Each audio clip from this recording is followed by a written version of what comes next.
నమస్కారం ప్రజలారా.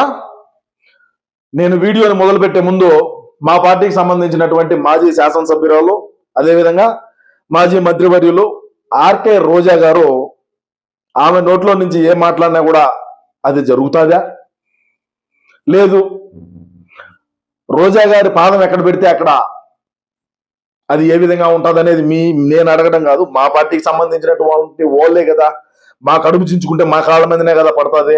సో నేనైతే అది మీకే వదిలేస్తున్నా, మీరే ఆలోచన చేసుకొని చెప్పండి.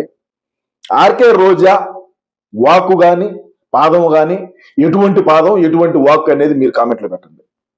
పోతే హిందూ సాంప్రదాయం ఏదో ఎన్ని సంవత్సరాలు మనకు సాంప్రదాయాలు అంటే నువ్వు ప్రతిరోజు దేవుడిని మొక్కేవాడిని, అది పక్కన పెడితే కుంభమేళాకు పోయింది ఆర్కే రోజా.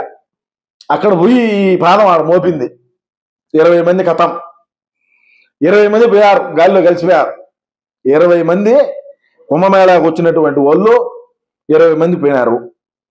సరే, ఆర్కే రోజా గారు అప్పుడు మహానేత, దివంగత నేత వైఎస్ రాజశేఖర రెడ్డి గారు రోజా గారి కాన్స్టిట్యున్సీకి పోవటం, ఆ గాలిలో పౌరాల గుట్లో కలిసిపోవటం.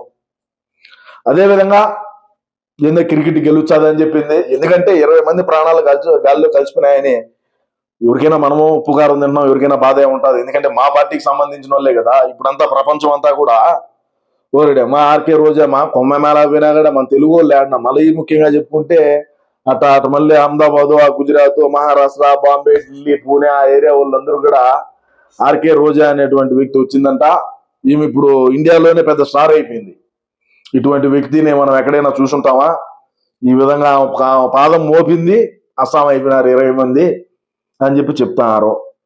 ఇప్పుడు అన్నను కూడా మళ్ళా ముఖ్యమంత్రి ఖచ్చితంగా జగనన్న అని చెప్పి కూడా చెప్పింది.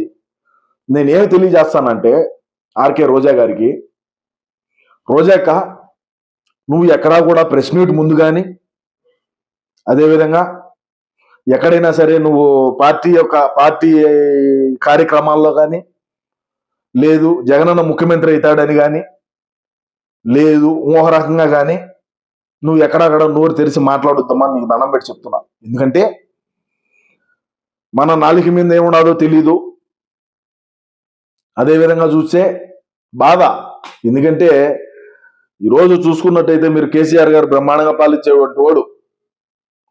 సరే, రాష్ట్రంలో ఉండే సిటీ హైదరాబాద్ సిటీలో అంతా ఆయన వచ్చాడు, బయట ఏదో ఇబ్బంది పడినాయి. సరే, ఇన్ని పక్కన పెడితే జగనన్న ఆంధ్ర క్రికెట్ టీం అన్నింది. క్రికెట్ టీం ఎట్టపోయిందో, క్రికెట్ టీం అన్న చెప్పినాడంటే ఖచ్చితంగా చేస్తాడని ఎట్ అన్నింది.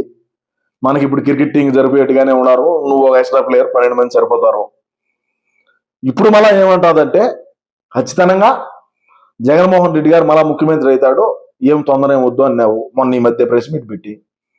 దావోస్ పర్యటన ఇల్లు చంద్రబాబు నాయుడు గారు, లోకేష్ గారు, ఇంకా కొంతమంది మంత్రులు అందరూ దావోస్ పర్యటనలో ఉంటే ఆ రోజు ప్రెస్ మీట్ పెట్టి మళ్ళా అన్న ముఖ్యమంత్రి అవుతాడు అన్నావు. మరి అన్న ముఖ్యమంత్రి అవుతాడా?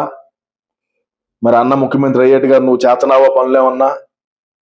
నువ్వు ఏం మాట్లాడినా కూడా అది మనకు రివర్సే జరుగుతాను తప్ప మనకి ఎక్కడ మేలు జరగడంలా.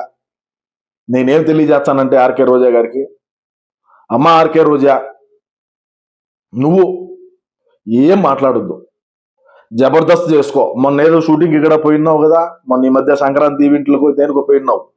ట్రాక్ ఏర్పడుతుంది దగ్గరలో, ఈవెంట్లు చేసుకొని, లేదు ఏడైనా ఒక ఈ జబర్దస్త్ ఈ ఉన్నాయి కదా కొన్ని ప్రోగ్రాంలు, మనం ఎకిలి చేష్టాలు చేస్తాం కదా, గతంలో బ్రహ్మాండ అని నవ్వినాం కదా, ఆ షోలకు పోయి, లేదు ఇంకొకటి షో ఉండింది మొగుడు పెళ్ళాలి లేదో విడిపోతే ఇద్దరిని కలిపేది.